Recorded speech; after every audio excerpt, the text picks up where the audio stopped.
We've met some of your fans, and we got the impression they were all male fans, the ones that we talked to, and that they were struggling with their manhood, and that you give them this message that it's okay to be a man. It's not okay. It's necessary. What the hell are we going to do without men? You look around the city here, you see all these buildings go up, these men, they're doing impossible things. They're under the streets, working on the sewers, they're up on the power lines, in the storms and the rain. They're keeping this impossible infrastructure functioning, this thing that works in a miraculous manner. They work themselves to death, and often literally. And the gratitude for that is sorely lacking, especially among the people who should be most grateful. You see university professors, especially of the social justice bent, who are among the most protected and privileged people that the world has ever produced. They take everything they have for granted, failing to understand entirely that there's a massive infrastructure of unbelievably hard-working, solidly laboring, working-class men breaking themselves in half on a regular basis, making sure that everything that always breaks works. And so a little gratitude for that is in order. And it's very useful to tell everyone, not just men, that they have an important role to play, a necessary role, and that if they act properly and honestly and forthrightly, that they can put their lives together and they can help their families and they can make their communities better, and that's not toxic masculinity, that appalling phrase. It's what keeps the world going round. If we had any sense, we'd understand that, instead of doing everything at every possible moment to label what we have in the West as oppressive and patriarchal and fundamentally predicated on power, of all the insane propositions. My audiences are often composed mostly of men between, say, 20 and 35, not exactly young, but young enough. And they're desperate for a discussion about responsibility and fair play and noble being and working properly in the world, and the idea, and to hear the idea that their lives actually matter, that if they straighten themselves up and fly right, that they'll have a beneficial effect on themselves and their family and the community, and that the world is starving for that. And for them as individuals, not for them as a group, but for each of them as individuals. So, yeah, it breaks me up. Every time the topic comes up, it breaks me up, because it's so damn sad, and we're so stupid. We're alienating young men. We're telling them that they're patriarchal oppressors and denizens of rape culture and you know, tyrants in waiting, and we fail to discriminate between their competence and their tyranny, and it's awful. It's so destructive. It's so unnecessary, and it's so sad. And so whenever I think about it, especially because of all that I've seen of it, it makes me sad, like deeply. It's so sad. What has been your experience with dealing with these men who have these nice guy tendencies, who can't stand up for themselves, who their moms raised them to be this type of anti-man? Yeah, well, sometimes that can also be temperamental, right? Because if a man happens to be high in agreeableness, this is also true of women, they're much more conflict averse and they're nicer in their temperament.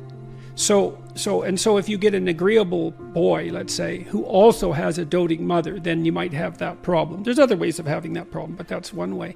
Well, when I saw people like that in therapy, they were often resentful and angry and passive-aggressive, and getting in their own way, often to spite, you know, whoever was doting on them, let's say. And so the first thing I would do is listen to why they were there, and then start to unpack that anger, and then start to work with the individual to figure out how to voice that. You know, you have to separate out what's old history and useless, and what's just narcissism and infantilism from genuine concerns. But if you listen to people, they will sort that out for themselves. That's one of the cool things about being a therapist, is if you listen, that happens more or less by itself. And then as a behavioral psychologist, you know, maybe someone like that would need a raise, but would be afraid to ask their boss. Well, we just practice that. It's like, okay, well, first of all, why should your boss give you a raise? Like, there might be good reasons. He doesn't want to lose you because you're a good worker. Well, are you a good worker? And if you weren't, well, we'd solve that problem. Put yourself in a position where you deserve the raise. Okay, well, now you're too timid or you're too unskilled, because you have to differentiate those two things too, because some people who can't stand up for themselves actually don't know how, whereas others are afraid, and some are both. And so you have to figure out, so some of it's skill training. Well, how do you actually ask your boss for a raise? Well, you tell the truth. That's the best way. You say, look, you know, here's what I'm doing, here's why it's really useful for you. It looks like I'm somewhat underpaid in this role. That's demotivating me, possibly. I also have other options. I think I need, 15% more, and I'm interested in moving up, and here's what I'll do for you if you do that. And so, think about it. And then if your boss doesn't do that and all that's true, well, then you should be assertive enough to find another job. Or maybe you look for another job before you even ask for the raise. Put your CV together, right? Update it so you're not afraid to look for another job. All this is strategic thinking. That was another thing that was really fun about clinical work. Most of my clients, they doubled or tripled their salaries within 3 or 4 years. Oh, wow. They worked at it. This wasn't nothing. This was major league strategic planning. And that was true for women and men, so, and that's very fun to watch that happen. Think clearly about it, right? And get your act together, and you got to see what's getting in your way. So maybe you're afraid to ask your boss for a raise because if he says no, you'd have to look for a job, and you don't have your resume or CV updated, and the reason...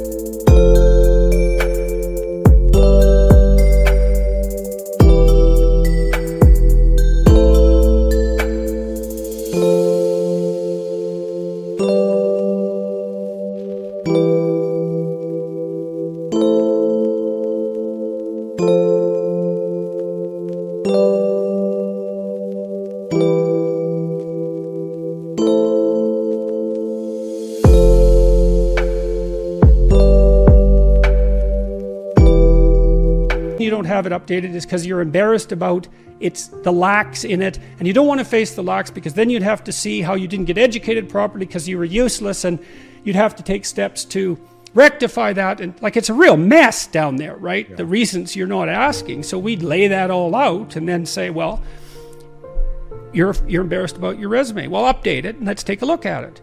Okay, well, here's some holes and they're not good. What could you do to fix those? And then you break it down into small steps, right? Implementable steps, because that's very practical.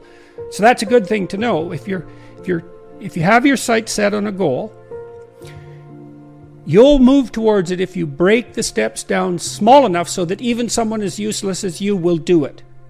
And that also requires a fair bit of humility, because what you might find, especially if you're avoiding something, is that the step you are actually willing to take is so small that you're embarrassed to admit it to yourself, so you won't take any steps at all. Well, that's completely counterproductive. And the reason that's not proper thinking, let's say, or productive thinking, is that, well, small steps get bigger real fast. And it doesn't matter where you start. If you're doubling your utility every few weeks, who cares where you start? It starts to take off real quick. So you don't want to be embarrassed.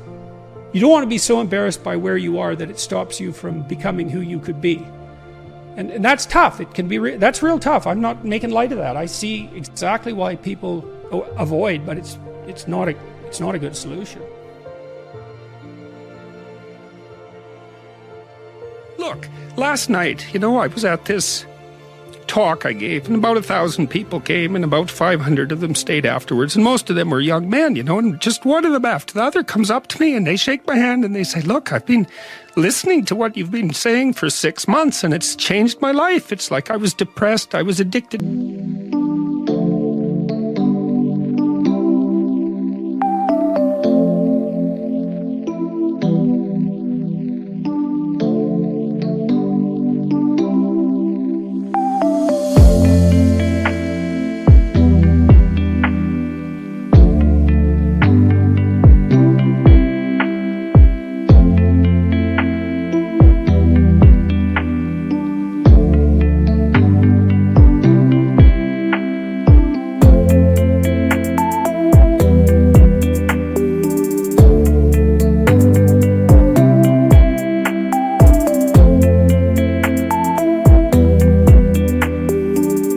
drugs. My relationships weren't working out. I was hopeless. I didn't have any goal. I started cleaning up my room and telling the truth and working hard on myself, and it's really working, and I just want to thank you for helping me. And I thank God, it's so sad that so many of these men, they've not had an encouraging bloody word, a real encouraging word in their entire life. It just takes a little bit of encouragement and care so that they're willing to set themselves straight to some degree and start trying. It's just a catastrophe that's so rare in their lives.